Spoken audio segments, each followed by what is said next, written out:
ప్రాచీన భారతదేశ చరిత్రలో ముందుగా మనం నేర్చుకోవాల్సింది సింధులోయ నాగరికత గురించి. సింధులోయ నాగరికతనే ఇండస్ వ్యాలీ సివిలైజేషన్ అని కూడా అంటారు. 20వ శతాబ్దం వరకు కూడా భారతదేశ చరిత్ర వేద నాగరికత నుండి ప్రారంభమైంది అని చరిత్రకారులు అనుకునేవారు. కానీ 1920 సంవత్సరంలో బ్రిటిష్ వారు రైల్వే లైన్ల నిర్మాణంలో భాగంగా మనకి వాయు భారతదేశంలో కొన్ని తవ్వకాలు జరిపారు. ఆ తవ్వకాల్లో మనకి ఏంటంటే క్రీస్తు శకానికి పూర్వం అంటే సుమారుగా 2500 ఏళ్ల క్రిందటే ఒక గొప్ప నాగరికత ఉందని తెలిసింది. దీంతో భారతదేశ నాగరికత కూడా ప్రపంచంలోని అతి పురాతన నాగరికతలైన ఈజిప్టు, మెసపటోమియా, బాబిలోనియా నాగరికతలతో సమానంగా ఇది కూడా యాడ్ అయిందనమాట. అంటే దీనికి కూడా మన భారతదేశానికి కూడా పురాతన నాగరికత ఉందనేది శాస్త్రవేత్తలు గ్రహించడం జరిగింది. అయితే మనకి సింధులోయ నాగరికత కాంస్య యుగానికి చెందింది.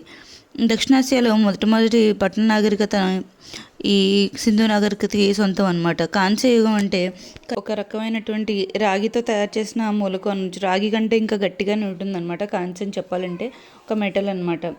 కాబట్టి సింధులోయ నాగరికత ఏంటంటే అతి ప్రాచీనమైంది.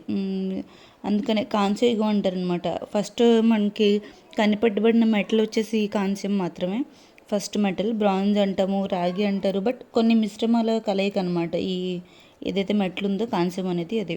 అయితే దక్షిణాసియాలో మొట్టమొదటి పట్టణ నాగరికత మనకి సింధు నాగరికతలోనే ఉండింది. అప్పటి archaeological survey of India chairman sir John Marshall ఈ నాగరికతకు హరప్ప నాగరికత అని పేరు పెట్టారు. ఇది ఇంపార్టెంట్ అనమాట. హరప్ప నాగరికత అనే పేరు సర్ జాన్ మార్షల్ పెట్టారు. అయితే సింధు నాగరికతకి నదికి ఇరువైపులా ఉండడం చేత అంటే ఇది సింధు నదికి అటు ఇటు ఉందన్నమాట. అందుకని సింధులోయ నాగరికత అని పేరు వచ్చింది. అయితే ఈ నాగరికత సింధు నదిని దాటి విస్తరించడం వలన హరప్ప నాగరికత అని కూడా పేరు తెచ్చుకుంది. సింధు నది పరివారక ప్రాంతం చుట్టూనే కాకుండా కొంచెం దాటి విస్తరించడం వలన ఈ హరప్ప నాగరికత అని కూడా పేరు వచ్చింది. అయితే మనకి తూర్పున అలంగీపూర్ అనమాట, పశ్చిమాన సత్కజెండార్. ఈ సత్కజెండార్ సింత్లో ఉంటే అలంగీపూర్ ఉత్తరప్రదేశ్లో ఉంది. అలాగే ఉత్తరాన కాశ్మీర్లోని ముండా ఈ ప్రదేశం వరకు, ఇంకా దక్షిణంలో దైమాబాద్ మహారాష్ట్ర వరకు కూడా విస్తరించి ఉండింది. రేడియో కార్బన్ డేటింగ్ పద్ధతి ఆధారంగా ఈ నాగరికత క్రీస్తుపూర్వం 2300 సంవత్సరాల క్రితమే అంటే 23 సంవత్సరాల నుంచి 1770వ సంవత్సరం వరకు కూడా ఈ కాలం ఉండిందని చెప్పేసి శాస్త్రవేత్తలు చెప్పారు. మనకి చాలా రకాలైనటువంటి సిద్ధాంతాలు కూడా ఉన్నాయి సింధు నాగరికతకు సంబంధించి. సింధు నాగరికత ఆవిర్భవించిన సిద్ధాంతాలు అని చెప్పేసి కొంతమంది వివిధ రకాలైనటువంటి రచనలు కూడా చేయడం జరిగింది. మార్టిన్ వీలర్ అభిప్రాయంలో సింధు నాగరికత మెసపటోమియా, సుమేరియన్, అనటోలియా, జెరికో నాగరికతల నుంచి వచ్చింది అని అన్నారు. దయారాం సహాని హరప్ప ప్రాంతంలో తవ్వకాలు జరిపి గొప్ప నాగరికత వెలిసింది అని ఆయన అన్నారు. సర్ జాన్ మార్షల్ వచ్చేసి మొహంజదారో రచించారు. ఇంకా మార్టిమం వీలర్ సింధు నాగరికతనే రచించారు. ఇంకా రేమండ్ అండ్ ఆల్చిన్ భారతీయ నాగరికత అని చెప్పేసి అంటే భారతీయ నాగరికత ఆవిర్భావ అనమాట. భారతీయ నాగరికత ఆవిర్భావ అని చెప్పేసి ఒక రచనని రచించారు. అలాగే హెచ్డి సంకాలియా చరిత్రపూర్వ భారతదేశం అనే రచనను రచించారు. ఇప్పుడు మనం చదివేది పూర్వ చరిత్ర అనమాట, అంటే భారతదేశానికి ముందున్న చరిత్ర. అందుకనే దీన్ని ప్రాచీన భారతదేశ చరిత్ర అన్నాము. ఇక్కడ మనం ముఖ్యంగా గుర్తుపెట్టుకోవాల్సిన ప్రాంతాలు వచ్చేసి ఈ నాగరికత దాదాపు 1000కి పైగా ప్రాంతాల్లో విస్తరించింది. బట్ మెయిన్ ఇంపార్టెంట్ అయితే హరప్ప, మొహంజదారో, సుత్కజెండాల్, చన్హుదారో, ఆమ్రి ఇంకా కాళిబంగన్.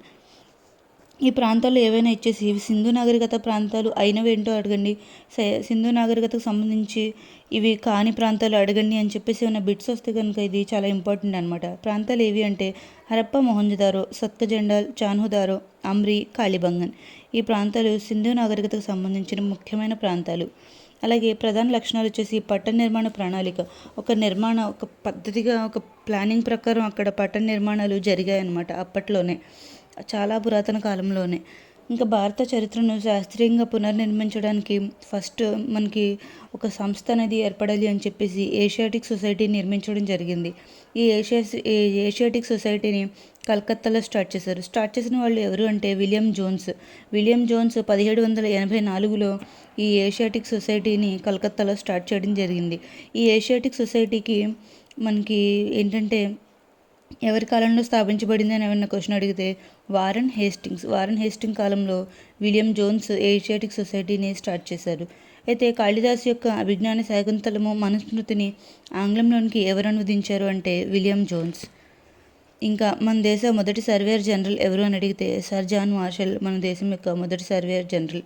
వేదాలను ఆంగ్లంలోకి అంటే తర్జుమా చేయడానికి అనమాట, అనువాదం చేయడానికి కారణమైంది ఎవరు అంటే మ్యాక్స్ ముల్లర్. మన దేశ సంస్కృతికి ప్రత్యేక లక్షణం వచ్చేసి భిన్నత్వంలో ఏకత్వం. సింధు నాగరికతలో నగరీకరణకి గ్రిడ్ విధానాన్ని అవలంబించారు. అలాగే ఇంగ్లీష్లో బాండ్ అని పిలిచే తాపీ పనిని ప్రవేశపెట్టింది కూడా సింధు నాగరికత యొక్క ప్రజలే. అలాగే సింధు నాగరికతలో సామాజిక వ్యవస్థ స్ట్రాంగ్గా ఉండింది. అంటే మాతృస్వామ్య వ్యవస్థ ఉండిన సమాజం అప్పుడు. కుల వ్యవస్థ, వర్గ వ్యవస్థ అలాంటివి ఏమి కూడా లేవు అప్పట్లో. కానీ స్త్రీలను గౌరవించేవాళ్ళు. ఇంకా స్త్రీలు చాలా అద్భుతంగా అలంకరణ చేసుకునేవారు.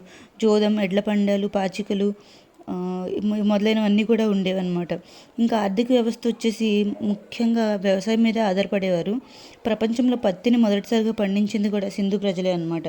ఇంకా గోధుమలు, బార్లీ, పత్తి, వరి, పండ్లు ఇవన్నీ కూడా పండించేవారు. అంతేకాకుండా నీటిపారుదల, ధాన్యాగారం ఆధారంగా పంటలు పండడం ఇవన్నీ కూడా అక్కడ జరిగాయి అని చెప్పేసి శాస్త్రవేత్తలు కనుక్కున్నారనమాట.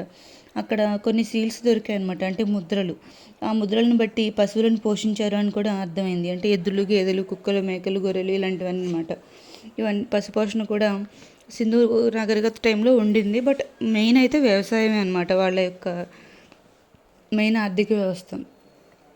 ఇంకా హరప్ప నాగరికత కాలంలో ముఖ్యమైన వస్తువులు ఏంటంటే అవి దిగుమతి చేసే ప్రాంతాలు కూడా ఇక్కడ ఇవ్వబడ్డాయి. అంటే ప్లింట్ అనే వస్తువుని రోహ్రీ మరియు సుక్కర్ నుంచి, బంగారాన్ని పర్షియా, కోలార్, సౌత్ ఇండియా మరియు ఆఫ్ఘనిస్తాన్ నుంచి దిగుమతి చేసుకునేవాళ్ళు.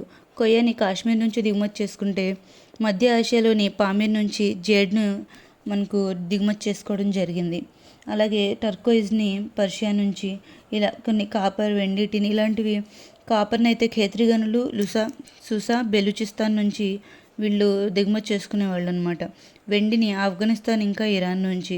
బంగారం కూడా ఆఫ్ఘనిస్తాన్తో పాటు సౌత్ ఇండియా ఇంకా కోలారు, పర్షియా ఇక్కడి నుంచి కూడా మనకి బంగారం అనేది దిగుమతి చేసుకోబడింది హరప్ప నాగరికత కాలంలో. టిన్ అనే మెటల్ని అయితే ఆఫ్ఘనిస్తాన్, బీహార్ ఇంకా రాజస్థాన్ నుంచి వీళ్ళు దిగుమతి చేసుకునేవాళ్ళు. ఆర్కియాలజీ అంటే తవ్వకాలను అధ్యయనం చేసే శాస్త్రం అని అర్థం. న్యూమిస్మాటిక్స్ అంటే చరిత్రను నాణ్యాలతో సహాయంతో, అంటే నాణ్యాలను హెల్ప్ చేసుకుని మనకు అధ్యయనం చేసేవాళ్ళు అనమాట. దాన్ని న్యూమిస్మాటిక్స్ అంటారు. పాలియోగ్రఫీ అంటే పురాతన లిపులను అధ్యయనం చేసే శాస్త్రం అనమాట. మనకి ముఖ్యంగా సింధు నాగరికత ప్రజలకి లిపి లేదనమాట. అంటే వాళ్ళకి బొమ్మల లిపే ఉండేది. వాళ్ళు రాయడం, చదవడం అవేమి రావు. బట్ బొమ్మల ఆధారంగా బొమ్మ లిపి ఉండేదని చెప్పేసి అంటారు. బట్ ఎగ్జాక్ట్గా వాళ్ళ లిపిని అయితే ఇప్పటి వరకు కూడా డీకోడ్ చేయలేదు. ఇంకా ఎపిగ్రఫీ అంటే శాసనాలను అధ్యయనం చేసే శాస్త్రం అనమాట. హరప్ప అంటే చెక్కతో చేసిన శవపేటిక బయటపడిన ప్రదేశం అనమాట. హరప్ప అంటే మీనింగ్ వచ్చేసి చెక్కతో చేసిన శవపేటిక బయటపడిన ప్రదేశము. సర్కోటోడా అంటే ఏంటంటే కుండ పెంకులతో ఉన్న సమాధి. ఈ సమాధిని ఏమంటారు? సర్కోటోడా అంటారు. లోథాల్ అంటే జంట ఖనన పద్ధతి. అంటే ఆడవారిని, మగవారిని కలిపి ఖననం చేసేవాళ్ళు అనమాట. అంటే పాతి పెట్టడం జరిగేది. ప్రాసెస్ని లోథాల్ అనేవారు. లోథాల్లో జరిగేది అనుకుంటా. ఇంకా కాళీబంగన్ తెలుసు కదా, సింధు నాగరికత ప్రాంతం ఏది కూడా. ఇక్కడ ఏంటంటే ఇటుకలతో నిర్మించిన సమాధి కనుగొనబడింది. సమాధిని ఇటుకలతో కూడా నిర్మించారనమాట కాళీబంగన్లో. లోథాల్లో వచ్చేసి జంట ఖనన పద్ధతి చేశారు. అంటే జంటగా ఆడమగవారిని జంటగా ఖననం చేశారు. ఖననం చేయడం అంటే పాతి పెట్టడం, మట్టిలో పాతి పెట్టడం. హరప్పాలో చెక్కతో చేసిన శవపెట్టిక బయటపడింది. ఇంకా వర్తకంలో ఎక్కానే ఎడ్ల బండ్లను వీళ్ళు ఎక్కువగా వాడారు. సుమేరియా శాసనాల్లో సింధు ప్రజలను మెలుహా అని ప్రస్తావించారనమాట. సింధు ప్రజలను మెలుహా అని చెప్పేసి వాళ్ళు ప్రస్తావించారు. మనకి ముఖ్యంగా ఏంటంటే సింధు ప్రజలు వాడిన లోహాలు రాగి. ఇంకా వాళ్ళకి తెలియని లోహం అంటూ ఏదైనా ఉందా అంటే అది ఇనుము వాళ్ళకి తెలియదు అనమాట. నెక్స్ట్ వచ్చిన ఆర్యులు వాడారు ఇనుముని ఎక్కువగా. అందుకనే మనం ఆర్యుని లోహయుగం అంటారు కదా, లోహాన్ని వాళ్ళు వాడింది ఇనుము అన్నమాట ఆర్యులు అయితే. సింధు ప్రజలకి ఇనుము అంటే ఏంటో కూడా తెలియదు. వీళ్ళు ఎక్కువగా వాడింది రాగినే. మతం అనేది మతం, కులం అలాంటివి ఏమి కూడా సింధు నాగరికత ప్రజలకి తెలియదు. ఆచార వ్యవహారాలు మాత్రం ఉన్నాయి. కొన్ని రకాల దేవుళ్ళని పూజించేవాళ్ళు. అంటే అమ్మ తల్లి, పశుపతినాథుడు ఇలా వీళ్ళని ఆరాధించేవాళ్ళు. ప్రకృతిని పూజించేవారు మెయిన్గా. మర్రి చెట్టును, మూపురం కలిగిన ఎద్దును, పావురాన్ని, పాముని పూజించారు. వీళ్ళు స్వస్తిక్ అనే చిహ్నాన్ని యూజ్ చేసుకున్నారు. అంటే స్వస్తిక్ అనేది వాళ్ళ యొక్క చిహ్నం అనమాట. లోథాల్ కాళీబంగన్లో యజ్ఞాలు, యాగాలు నిర్వహించిన ఆధారాలు కూడా శాస్త్రవేత్తలకి దొరికాయి. వీళ్ళు పునర్జన్మని ఎక్కువగా నమ్మేవాళ్ళు. హరప్ప లిపిని అధ్యయనం చేస్తున్నవారు నట్వర్జా అనమాట. ఇప్పటికి కూడా అధ్యయనాలు జరుగుతూనే ఉన్నాయి. కాకపోతే ఈ లిపి మనకి వాళ్ళు రాసిన లాంగ్వేజ్ అయితే ఇప్పటికీ డీకోడ్ చేయలేకపోయినా బొమ్మల లిపి మాత్రం ఉండేది. అంటే టెర్రకోట చిత్రాలు, ముద్రల ద్వారా సింధు ప్రజల ఆధ్యాత్మికత, సామాజిక జీవితాలను మాత్రం తెలుసుకోవడం జరిగింది. కొన్ని కొన్ని చిత్రాలు బొమ్మల లిపి మాత్రం అర్థమైందనమాట. బట్ స్వాతంత్రానంతరం అత్యధిక హరప్పా నాగరికత కలిగిన ప్రదేశాలన్నీ కూడా ఎక్కువ ఉన్నవి గుజరాత్ రాష్ట్రంలోనే. సింధు ప్రజల ఆయుధాల తయారీలో రాయి, రాగి, కంచులను కూడా ఉపయోగించినట్లు ఆధారాలు కనిపించాయి. అయితే సింధు నాగరికత సర్ మార్టిమం వీలర్ ప్రకారం ఆర్యుల దండయాత్రల వలన సింధు నాగరికత పతనం అయిందని ఆయన భావించారు. సర్ జాన్ మార్షల్ ఏమన్నారంటే, ఈ నాగరికత అంతరించిపోవడానికి ప్రకృతి వైపరీత్యాలే కారణం అని చెప్పేసి అన్నారు. ప్రకృతి వైపరీత్యాల వల్ల సింధు నాగరికత అంతరించింది అని సర్ జాన్ మార్షల్ అన్నారనమాట. బట్ ఆర్యుల దండయాత్రల వలన అంతమైంది, పతనమైంది అని చెప్పేసి సర్ మార్టిమం వీలర్ అన్నారు. అలాగే ఋగ్వేదంలో సింధు నాగరికత గురించి కూడా చెప్పడం జరిగింది. ఏమన్నారంటే ఋగ్వేదంలో సింధు నాగరికత అంతరించిపోవడానికి ఇంద్రుడే కారణం అని చెప్పేసి అన్నారు. ఇలా వివిధ రకాలైనటువంటి శాస్త్రవేత్తలు చెప్పడం జరిగింది.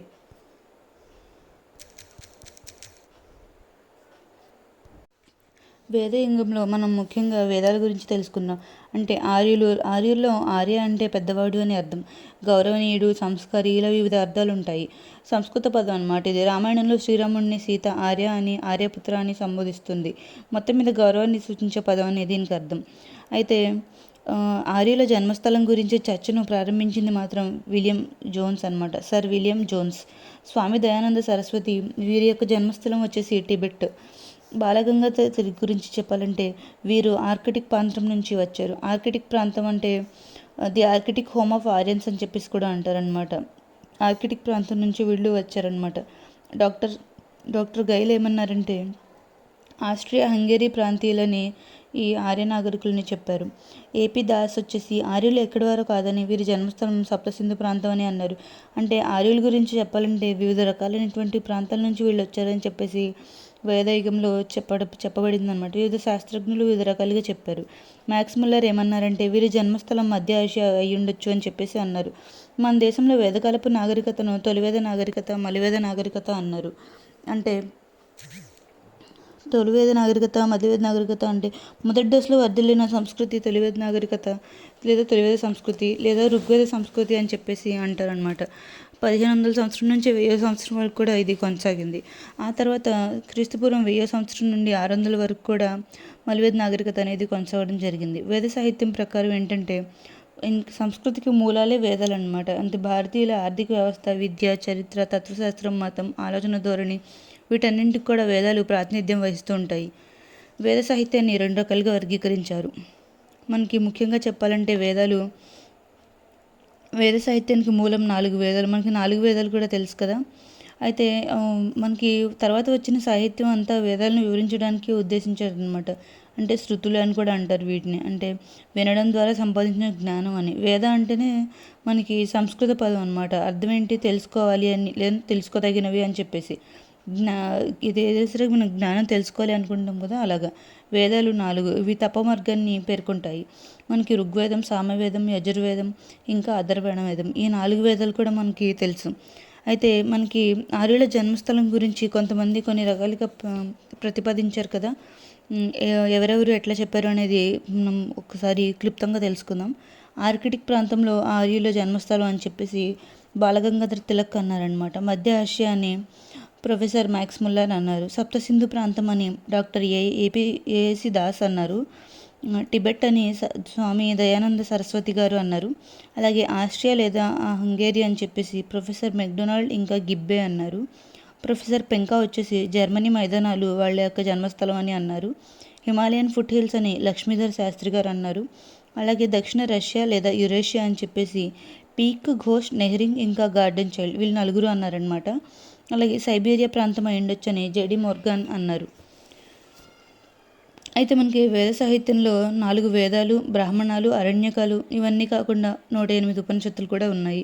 ఇవి మనం గుర్తుపెట్టుకోవాలన్నమాట. వేద సాహిత్యాల్లో 4 వేదాలు ఉంటాయి, బ్రాహ్మణాలు ఉంటాయి, అరణ్యకాలు ఉంటాయి. ఇవన్నీ కాకుండా 108 ఉపనిషత్తులు కూడా ఉంటాయి. మనకి ఋగ్వేదం, యజుర్వేదం, సామవేదం, అథర్వణ వేదం, వీటన్నిటి గురించి క్లుప్తంగా మనం ఆల్రెడీ ఒక వీడియో చేసాం. అయితే సింపుల్గా చెప్పాలంటే ఋగ్వేదం అన్నిటికంటే ప్రాచీనమైనది. మొత్తం 1028 శ్లోకాలు ఉంటాయన్నమాట. 10 మండలాలుగా దీన్ని విభజించడం జరిగింది. ప్రకృతి శక్తుల ఆరాధన స్పష్టంగా ఇందులో ఉంటుందన్నమాట. ఇంకా సామవేదం వచ్చేసి 1603 శ్లోకాలు ఉంటాయి. సంగీతానికే మూలం అనమాట. ఈ సప్తస్వరాలు ఉంటాయి కదా, ఇవన్నీ కూడా ఈ సామవేదం నుంచే వచ్చాయి. అయితే ఈ మంత్రాలను పఠించే వారిని ఉత్కటర్ అంటారు, ఉద్గటర్. అలాగే ఇది సంగీతం గురించి తెలియజేస్తుంది. ముఖ్యంగా యజ్ఞాల సమయంలో కూడా ఈ సామవేదంలోని శ్లోకాలను యూజ్ చేసుకునేవాళ్ళు. అలాగే యజుర్వేదంలో 1984 శ్లోకాలు ఉన్నాయి. ప్రార్థనలు, కర్మకాండలు సంబంధించినవన్నీ కూడా ఈ శ్లోకాలతో వీళ్ళు చేసేవాళ్ళు అనమాట. ఈ మంత్రాలను పఠించేవారిని అధర్వాయ అంటారనమాట. కృష్ణ, శుక్ల, యజుర్వేదంగా విభజించబడింది. గద్య, పద్య రూపాల్లో కూడా ఇవి రచించబడ్డాయి. అలాగే అథర్వణ వేదంలో 711 శ్లోకాలు ఉన్నాయి. ఏ వేదంలో ఎన్ని శ్లోకాలు ఉన్నవి అని ఇంపార్టెంట్ క్వశ్చన్ అవుతుంది. కాబట్టి మనకి ఋగ్వేదంలో 1028 శ్లోకాలు ఉంటే సామవేదంలో 1603 శ్లోకాలు ఉన్నాయి. ఇంకా యజుర్వేదంలో 1984 శ్లోకాలు ఉన్నాయి. మరియు అథర్వణ వేదంలో 711 శ్లోకాలు ఉన్నాయి. భారత ప్రాచీన వైద్యశాస్త్రానికి ప్రతీక అనమాట. వైద్య మంత్రాలు పఠించే వారిని ఇక్కడ బ్రాహ్మణ అంటారు. ఆర్యేతరులు రచించారనమాట. అంటే రచించిన వాళ్ళు ఆర్యులు కాదు. ఇంకా సతి గురించి మొదటగా పేర్కొన్నది ఈ అథర్వణ వేదంలోనే. గోత్రం గురించి, ఇంకా వ్యవసాయ కార్యకలాపాల గురించి కూడా ఇక్కడ ప్రస్తావించడం జరిగింది. మనకి బ్రాహ్మణాలు పద్య రూపంలో ఉన్న వేదాలపై చేసిన వ్యాఖ్యలు అయితే వచన రూపంలోనే ఉంటాయి. మనిషి రోజు నిర్వర్తించాల్సిన విధుల గురించి ఇక్కడ ప్రస్తావించడం జరిగింది. ఋగ్వేదాన్ని వివరించే బ్రాహ్మణాన్ని ఐదరేయ బ్రాహ్మణం అంటారు. సామవేదాన్ని వివరించే బ్రాహ్మణాన్ని చాందోగ్యో బ్రాహ్మణం అంటారు. యజుర్వేదం గురించి వివరించేది తైత్తరీయ, ఇంకా శతపథ బ్రాహ్మణం. అలాగే అథర్వణ వేదం గురించి వివరించేది గోపద బ్రాహ్మణం. ఈ బ్రాహ్మణాలు కూడా ఇంపార్టెంట్ అనమాట. అరణ్యకాల గురించి చెప్పాలంటే ఇది వనాల్లో ఏకాంతంగా చదువుకునేవి. ఇవి వేదాల్లో మార్మిక అర్థాలను కూలంకషంగా ఎక్స్ప్లెయిన్ చేస్తూ ఉంటాయి. బ్రాహ్మణాలకు సంపూరకంగా ఇవి రాశారనమాట. బలికర్మల కన్నా ధ్యాన పద్ధతుల మీద ఎక్కువ దృష్టిని కేంద్రీకరించాయి. యజ్ఞ యాగాది క్రతువుల కన్నా కూడా నైతిక విలువలకే ఇవి ప్రాధాన్యం ఇస్తాయి అన్నమాట, ఇంపార్టెన్స్ ఇస్తాయి. ఉపనిషత్తులు, అంటేనే దగ్గర అని అర్థం, నీ అంటే కూర్చోవడం అని చెప్పేసి. అంటే ఉపనిషత్తు అంటేనే శిష్యుడు గురువు దగ్గర కూర్చొని ప్రశ్నలు అడిగి తెలుసుకోవాలి అని అర్థం అనమాట. అంటే తెలియని విషయాలను శిష్యులు అడగాలి, గురువు వివరించాలి, మనం జ్ఞానం నేర్చుకోవాలన్నమాట. ఇదంతా ఉపనిషత్తుల యొక్క సారాంశం. ఇవి మొత్తం 108 ఉన్నాయన్నమాట ఉపనిషత్తులు. ఐతరేయ, కౌశితక్తి, చాందోగ్య, కౌన, కఠ, తైత్తరీయ, శ్వేతాస్వతర, బృహదారణ్యక, ముండక, ఈశ, ప్రశ్న, మాండుక్య ఇలా మొదలైన ఉన్నాయన్నమాట. వేదాలు కర్మభావనకు ప్రాముఖ్యం ఇస్తాయి. ఉపనిషత్తులు బ్రహ్మ ఆత్మభావాలకు ప్రాధాన్యం ఇస్తాయి అన్నమాట. అవాస్తవం నుండి వాస్తవం దిశగా, తపస్సు నుండి జ్యోతి వైపు, అంటే చీకటి నుంచి వెలుగు వైపు, మరణం నుంచి అమరత్వం వైపుకు ఇలా నడిపించి మరో 100 ఏళ్ళు మనిషి జీవించాలి అని, మనిషి కర్మలు ఆచరించడం ప్రధానం అని, నిష్క్రియ పడితే మంచిది కాదని చెప్పేసి మనకి ఇక్కడ తెలుస్తుంది. అనుబంధ వేద సాహిత్యాలు, సూత్రాలు, వేదంగాలు, ఉపదేశాలు, ఉపవేదాలు, షడ్దర్శనాలు, ఇంకా పురాణాలు, 3 స్మృతులు, 2 కావ్యాలు ఉంటాయి. ఇవి మలివేద సాహిత్యంలో చాలా ఇంపార్టెంట్ అన్నమాట. సూత్రాలు ఆచారాలను, సాంప్రదాయాలను వివరిస్తూ ఉంటాయి. స్మృతులు మానవ ప్రవర్తనకు నియమాలు, నిబంధనలను ఆదేశిస్తాయి. మలివేద కాలంలో కొన్ని పంటలు కూడా ఉన్నాయి. అంటే పంటలు వేదాల్లో ప్రస్తావించారనమాట. ఆ పదాలు వచ్చేసి బార్లీ, ధాన్యం, గోధుమ, బీన్స్, కుసుమ, జొన్న, వీటిని వేదాల్లో కూడా ప్రస్తావించడం జరిగింది. బార్లీని యవ అంటారు, ధాన్యంని తండూలం, శాలి లేదా వృహి అని, గోధుమను గోధుమ, బీన్స్ని మస అని, కుసుమను తిల అని, జొన్నను శమక అని ప్రస్తావించడం జరిగింది. ఇతిహాసాలు 2, రామాయణం ఇంకా మహాభారతం. రామాయణం రాసింది వాల్మీకి, ఖండాలు 7, శ్లోకాలు 6000. ఆ తర్వాత 24,000కి శ్లోకాలను పెంచడం జరిగింది. రామాయణానికి ఆదికావ్యం అనే పేరుంది. ఇది త్రేతాయుగానికి చెందింది. మహాభారతం వేదవ్యాసుడు రచించారు. పర్వాలు 18, మొత్తం పద్యాలు 1,00,000 పద్యాలు. పంచమ వేదంగా మహాభారతాన్ని అంటారు. అంతేకాకుండా దీనికి జయ సంహిత, శతసహస్ర సంహిత అనే పేర్లు కూడా ఉన్నాయి. ద్వాపర యుగానికి చెందింది మహాభారతం. మరియు పురాణాలు మొత్తం 18 ఉన్నాయి. ఇంకా ఈ పురాణాల్లోనే మత్స్య, భవిష్య, బ్రహ్మాండ, బ్రహ్మ, వరాహ, వాయు, నారదీయ, లింగ, కూర్మ, మార్కండేయ, భాగవత, బ్రహ్మానంద, వామన, విష్ణు, అగ్ని, పద్మ, గరుడ, స్కంద పురాణాలు అనమాట. మొత్తం 18. ధర్మ, అర్థ, కామ, మోక్షాలను ఏమంటారు అంటే పురుషార్థాలు అంటారు. ఋగ్వేద కాలం నాటి బంగారు నాణెంని నిష్క అంటారు. ఋగ్వేద కాలంలో రాజులకు ప్రజలు చెల్లించే పన్నును బలి అంటారు. బలి. లోకాయుత వాదానికి కర్త ఎవరు అంటే చార్వాక. గ్రామానికి పెద్ద ఏమంటారంటే గ్రామీణి అంటారు, గ్రామానికి పెద్ద. ఇంకా కొన్ని గ్రామాల సమూహాన్ని విష్ అంటారు. కొన్ని విషయాల సమూహాన్ని జనపదం అంటారు. మనకి జనపదానికి అధిపతి వచ్చేసి రాజు. ఇంకా జనపదానికి అధిపతి వచ్చేసి ఎవరంటే రాజు. జనపదం అంటే తెలుసు కదా, కొన్ని విషయాల యొక్క సమూహం. విషయం అంటే గ్రామానికి పెద్ద అయిన గ్రామిణి ఉంటారు కదా, ఈ గ్రామిణిని విషయం అని కూడా అంటారనమాట. ఎవరైతే గ్రామానికి పెద్ద ఉన్నారో అతన్ని అప్పట్లో అలా పిలిచేవారు. కులాప అంటే కుటుంబానికి పెద్ద అని. ఈ కాలంలో బంగారాన్ని హిరణ్య అని, ఇనుముని శ్యామ అని, రాగిని అయాస్ అని పిలిచేవాళ్ళు. అలాగే ఇక్కడ అష్ట వివాహాల గురించి కూడా ఎక్స్ప్లెయిన్ చేయడం జరిగింది. అష్ట వివాహాలు వచ్చేసి బ్రహ్మ వివాహం అంటే విజ్ఞానవంతుడు సచీలుడైన వ్యక్తి కన్యాదానం చేయడాన్ని బ్రహ్మ వివాహం అంటారు. దైవ వివాహం అంటే పురోహితుడైన వరునికి కన్యాదానం చేస్తే దాన్ని దైవ వివాహం అంటారు. హర్ష వివాహం వివాహానికి ముందు కాబోయే మామగారికి ఒక ఆవును కానీ ఎద్దును కానీ బహుకరించి కన్యను స్వీకరించే విధానం హర్ష వివాహం. అసుర వివాహం అంటే కన్యాశుల్కం చెల్లించి వివాహం ఆడడాన్ని అసుర వివాహం అంటారు. ఈ వివాహాన్ని మనువు అవినీతికరమైందని చెప్పేసి భావించాడు అనమాట. మనువు అంటే మనుధర్మ శాస్త్రం రచించారు కదా, మనువు ఆయన. ఇంకా గాంధర్వ వివాహం అంటే వివాహానికి ముందే పరస్పరం ప్రేమించుకొని వివాహం ఆడడం అనమాట. ప్రజాపాత్య వివాహం అంటే కాబోయే అల్లుడిని సత్కరించి వధూవరులిద్దరిని ధర్మస్థాపనకు పూనుకోమని చెప్పి నిర్వర్తించే వివాహం అనమాట. ఇది ప్రజాపాత్య వివాహం. రాక్షస వివాహం అంటే కన్యను ఆమె తల్లిదండ్రుల నుంచి దొంగిలించి తీసుకొచ్చి వివాహం ఆడే విధానమే రాక్షస వివాహం. పైశాచిక వివాహం అంటే నిద్రిస్తున్న కన్యను కానీ, మానసికంగా సాధారణ స్థితిలో లేని కన్యను కానీ బలాత్కారంగా దొంగిలించుకుపోయి వివాహం ఆడడాన్ని పైశాచికం అంటారనమాట. ఈ వివాహాన్ని స్మృతులు అవినీతికరంగా భావించాయి. ఎందుకంటే ఈ స్మృతులైనవి మానవ ప్రవర్తనకి నియమాలు నిబంధనలు ఆదేశిస్తుంటాయి కదా, అందుకని చెప్పేసి ఇవి అవినీతికరంగా స్మృతులు అనేవి భావించడం జరిగింది.